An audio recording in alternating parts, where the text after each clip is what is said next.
Karong adlaw mga idol, ako na ipakita ninyo no kung pila na lang kabuk ang nahabilin ng itlog diri sa atong egg incubator. Ug nahibaw-an na rin ako mga idol kung unsa hinungdan nganong wala kadayon o ka-develop ang katong fertile eggs na to no.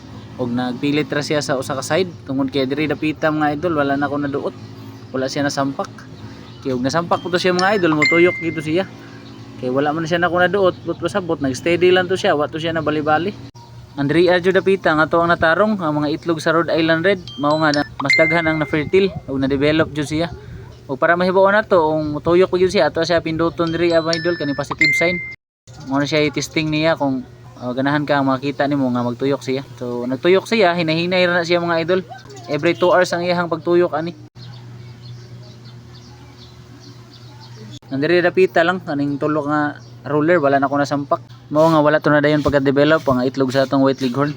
Pero sige lang mga idol, bawi ta next time. Kanilaging first time ta nag-incubate, more excited ra kay ta ba. Ug naa na tay nalimtan di ay.